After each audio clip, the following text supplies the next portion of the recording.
Hello dear student. थोड़ा time लग गया मुझे बीच में बनाने के लिए वीडियोस, क्योंकि स्कूल जहाँ मैं अभी बना रहा हूँ गांव में रहकर, तो वो स्कूल सैटरडे संडे थोड़ा क्लोज था, इसलिए फिर मैंने आज से वापस स्टार्ट किया है। फर्स्ट ऑफ ऑल मैं सभी को बहुत बहुत थैंक यू कहता हूँ जिन्होंने मेरे वीडियो को व्यू किया, लाइक किया और सब्सक्राइब किया। मैं पूरी कोशिश करूँगा कि आपको अच्छा से अच्छा पढ़ा पाऊँ और अपने एक्सपीरियंस का आपको फ़ायदा दे पाऊँ, और आप थोड़ा सा अगर ट्रस्ट रखेंगे तो ज़रूर आपको हमेशा जो है अच्छी बेटर क्वालिटी मिलेगी। क्योंकि मैं जनरली जो पढ़ाता हूँ वो बुक की लैंग्वेज या बुक से मोस्टली नहीं पढ़ाता, अपने हिसाब से जो भी मैंने पढ़ा है। और मैंने काफ़ी सारा एजुकेशन खुद ने किया है, डबल एमकॉम कर रखा है, मैंने बीएड कर रखा है, नेट कर रखा है, और पीएचडी भी मैंने किया था, पर थोड़े किसी रीज़न से मैंने छोड़ा है। तो सफिशिएंट क्वालिफिकेशन है और आपको हमेशा अच्छा लगेगा पढ़ के, क्योंकि अकाउंट पढ़ना और पढ़ाना मुझे हमेशा बचपन से ही बहुत ही अच्छा रहा है। तो आप ज़रूर एंजॉय करेंगे। अब आगे अपन बेसिक टर्म्स को आगे बढ़ा रहे हैं, और जहाँ अपन ने छोड़ा उसके आगे मैं कुछ आज एक जैसे वर्ड्स जो है कॉमन वर्ड्स वही सारे ले रहा हूँ। सबसे पहला वर्ड है इसमें गुड्स। तो देखिए, गुड्स का मीनिंग ये होता है कि जिस बिजनेस को हम चला रहे हैं उसमें जिन चीज़ों में हम डील करते हैं, जिनको हम बेचते खरीदते हैं, उसको अपन गुड्स कहते हैं। गुड्स और एसेट्स के बीच में बहुत ही एक छोटा सा डिफरेंस होता है, और एक व्यक्ति के लिए एक वस्तु गुड्स हो जाती है और वही वापस दूसरे व्यक्ति के लिए जो है वो एसेट्स बन जाती है। तो बड़ा ही माइनर सा इनके बीच में डिफरेंस होता है। जैसे मान लीजिए कि अगर आप कार परचेज करते हैं अपने बिजनेस के लिए, तो ऑब्वियस है कि वो आपके लिए क्या होगी, एसेट्स होगी। एसेट्स के डेफिनेशन में फिर आपको रिपीट करता हूँ कि भाई जो सोर्सेज इक्विपमेंट्स जो आप यूज़ कर रहे हो, जो बिज़नेस को चलाने में मदद करेंगे, उनको अपन क्या कहते हैं, एसेट्स। तो हमने कार ली है, वो हमारे लिए जो है वो क्या है, एसेट्स है, क्योंकि वो बिज़नेस को चलाने में मदद करेगी। लेकिन वही कार जो कार कंपनी बेच रही है उसके लिए वो गुड्स है, क्योंकि वो उसको इसलिए खरीद रही है क्योंकि वो उसको वापस बेचेगी। तो दैट मीन्स कि बहुत एक छोटा सा डिफरेंस है। एक ही वस्तु, एक ही आर्टिकल, एक ही आइटम जो एक व्यक्ति के लिए गुड्स होता है वो दूसरे के लिए एसेट्स हो जाता है। अब लाइक मान लीजिए कि कार कंपनी है, उनको भी फर्नीचर एंड फिक्चर्स जो परचेज करने हैं। फिक्चर्स का मतलब होता है ये सारे, जैसे कि लाइट फिटिंग, एसी और ये सब इसको कहते हैं फर्नीचर, टेबल कुर्सी ये सब। तो वो टेबल कुर्सी फर्नीचर जो भी अपने शोरूम में लगा रही है, तो वो उनके लिए एसेट्स है। लेकिन जो व्यक्ति उसको बेच रहा है उसके लिए वो चीज़ जो है वो क्या बन जाती है, गुड्स। तो ये गुड्स का जो है और एसेट्स के बीच में डिफरेंस होता है। इससे रिलेवेंट सारे वर्ड मैंने एक साथ लिखे हैं। मैं हमेशा थोड़ा सीक्वेंस जो है वो बुक में होता है उसको अपने हिसाब से मैनेज करता हूँ, और इजी टू हार्ड करके स्टूडेंट्स को सारे रूल्स बताता हूँ। क्योंकि कई बार ऐसा होता है कि किताब में पहला क्वेश्चन इतना हार्ड होता है, पीछे के 7-8 क्वेश्चन होते हैं वो उससे ज़्यादा ईजी होता है। तो ऑलवेज मैं ये कोशिश करता हूँ कि सीक्वेंस जो है वो बच्चों को ईजी टू हार्ड मिले। इसी हिसाब से मैं वर्ड आपको ये बीच में से थोड़े बता रहा हूँ, लेकिन लगभग सारे टर्म्स, बेसिक टर्म्स आपके इसमें कवर जरूर हो जाएंगे। अगला वर्ड है इसके अंदर आपके परचेज। परचेज का मतलब बिजनेस, वैसे परचेज का मतलब तो सिंपली आपको पता ही है हम किन चीज़ों को परचेज करते हैं, सेल करते हैं। लेकिन कॉमर्स के अंदर, अकाउंट के अंदर परचेज जो है बहुत ही स्पेसिफाइड है, और आप हर वक्त हर जगह परचेज वर्ड का यूज़ नहीं कर सकते। स्पेशली गुड्स को जब बिजनेस खरीदता है तभी उसको अपन परचेज बोलते हैं, और उसके लिए जब हम उसको रिकॉर्ड करते हैं, जब हम गुड्स परचेज करते हैं, तब ये टर्म जो है वो परचेज यूज़ की जाती है। परचेज आप कैश में भी कर सकते हो, इमीडिएट परचेज किया, आपने पेमेंट कर दिया।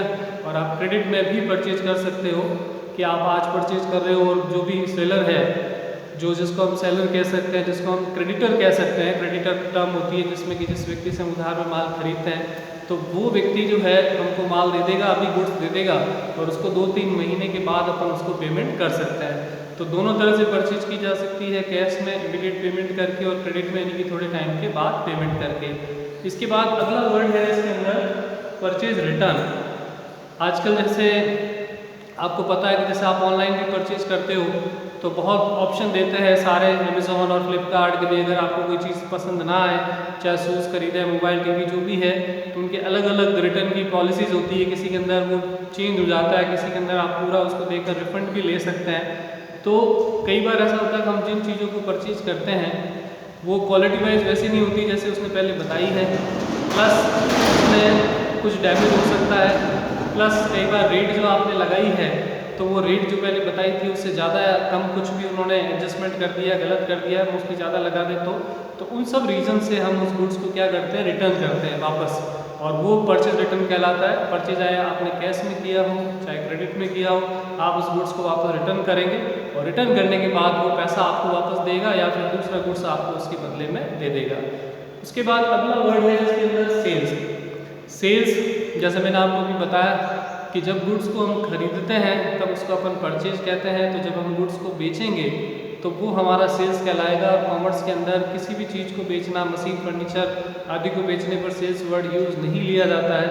ओनली और ओनली जब अपन गुड्स को सेल करते हैं तभी अपन सेल्स वर्ड यूज़ करते हैं। और जस्ट लाइक परचेज, आप सेल्स भी जो है वो कैश बेसिस पर भी कर सकते हैं, साथ साथ क्रेडिट बेसिस पर भी कर सकते हैं। और बिज़नेस को चलाने के लिए आपने देखा होगा कि आपकी गली में आसपास में दुकान वाले हमेशा अपनी सेल्स प्रमोट करने के लिए कुछ लोग अगर इमीडिएट पेमेंट नहीं करते हैं तो उधार भी माल बेचते हैं, जो आगे चलकर कई बार फ़ायदा या नुकसान दोनों दे देता है। क्योंकि ज़्यादा क्रेडिट में माल बेचने पर आपकी बैड डेब्ट्स यानी कि पैसा डूबने की संभावनाएं बढ़ती है और बिज़नेस के लिए ये ज़्यादा फिर सूटेबल नहीं होता है। पर आप बेच सकते हैं, चाहे तो इमीडिएट आप हाथों हाथ पैसा देकर, और नहीं तो आप कुछ दिनों के लिए किसी को उधार दे सकते हैं, जिसको अकाउंट के अंदर क्रेडिट बोलते हैं। क्रेडिट पर आप उसको सेल्स कर सकते हैं तो वो एक पर्टिकुलर टाइम में आपको जो है वो पैसा देगा। उसके बाद है सेल्स रिटर्न, नेक्स्ट वर्ड।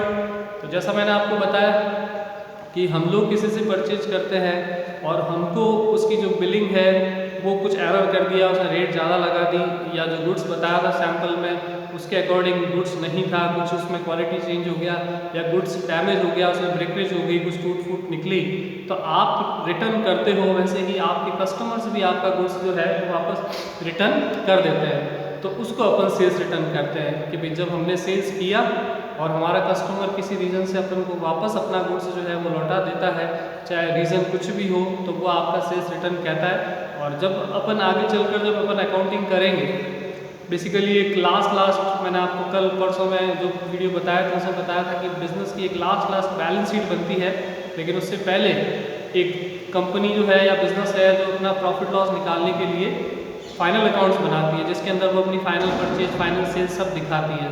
तो फाइनल परचेज, फाइनल सेल्स जब भी दिखाते हैं तो उसमें परचेज में से परचेज रिटर्न को और सेल्स में से सेल्स रिटर्न को घटाकर उसमें दिखाया जाता है। नेक्स्ट वर्ड इसके अंदर है आपका स्टॉक या इन्वेंट्री। तो देखिए कि जो हम गुड्स खरीदते हैं इससे रिलेवेंट सारे वर्ड मैंने एक ही जगह पर लिखे हैं कि गुड्स को खरीदा तो परचेज, उसको वापस लौटा दिया तो परचेज रिटर्न, उसको सेल किया बेचा तो सेल्स, वो वापस हमारे पास आ गया तो सेल्स रिटर्न। गुड्स से रिलेवेंट एक और इम्पोर्टेंट टर्म होती है, वो कहलाती है आपके स्टॉक या इन्वेंट्री। स्टॉक या इन्वेंट्री में इस तरह से रहता है कि अगर हम बिजनेस के अंदर जो गुड्स हमने खरीदा था वो एक पर्टिकुलर टाइम पर जब भी हम वैल्यूएशन करते हैं कि हमारे पास फिजिकली कितना गुड्स बिजनेस के अंदर पड़ा है, तो उसकी जो टोटल होती है वो हमारा क्या कहलाता है, स्टॉक या इन्वेंट्री।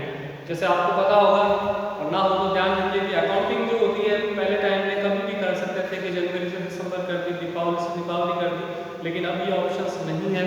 अब ये सिस्टम है कि आपको अकाउंटिंग हमेशा फाइनेंशियल ईयर के हिसाब से करनी होती है, और फाइनेंशियल ईयर जो है अकाउंटिंग में आपका स्टार्ट होता है 1 अप्रैल से लेकर 31 मार्च तक। तो 31 मार्च को बिजनेसमैन अपने सारे गुड्स का फिजिकल वेरिफिकेशन करता है कि उसके पास कौन कौन सी क्वांटिटी का कौन कौन सा गुड्स पड़ा है, उन सबकी टोटल करते हैं, और वो टोटल जो अमाउंट जो निकलता है वो आपका क्या कहलाता है, इन्वेंट्री या स्टॉक। साल के एंड में जब आप वैल्यूएशन करते हो आपके पास जो स्टॉक निकलता है उसको अपन बोलते हैं क्लोजिंग स्टॉक। एंड में है क्लोजिंग मतलब साल जब क्लोज हुआ तब, और वही स्टॉक जब अगले साल वापस स्टार्ट करते हैं, रीस्टार्ट करते हैं हमारे फाइनेंशियल ईयर को, तो वो हमारे लिए अगले साल जाकर क्या बन जाता है, ओपनिंग स्टॉक। तो क्लोजिंग ओपनिंग स्टॉक बेसिकली है उनका वो एंड में हम उसका वैल्यूएशन करके जो अमाउंट निकालते हैं वो क्लोजिंग स्टॉक हो गया, और अगले साल के स्टार्टिंग में जब हम वापस उसको यूज़ करते हैं उसी स्टॉक को, तो वो स्टार्टिंग ऑफ द ईयर जब हम स्टॉक लिखते हैं तो उसको अपन ओपनिंग स्टॉक कहते हैं। फिर उसके बाद स्टॉक खुद भी कई तरह का होता है, काइंड ऑफ स्टॉक जो होते हैं वो बहुत तरह के होते हैं। रॉ मटेरियल का होता है, वर्क इन प्रोग्रेस और एक फिनिश गुड्स या स्टॉक इन ट्रेड वर्क कहते हैं। तो देखिए कि पहले इससे पहले कि ये स्टॉक की वैरायटी अपन देखें, आपको मैं एक चीज़ बताता हूँ कि बिज़नेस के अंदर जो बिज़नेस का मेन क्लासिफिकेशन होता है वो 2 तरह से होता है।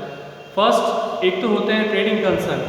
तो हम लोग जो हमारे आसपास एनवायरनमेंट में जो भी चीज़ें देखते हैं, जो दुकान जितने भी हमारे पास होते हैं वो सारे के सारे ट्रेडिंग कंसर्न होते हैं, जो कि तैयार माल को यानी कि फिनिश्ड गुड्स को रेडी टू यूज़ या रेडी टू सेल के लिए होता है वो।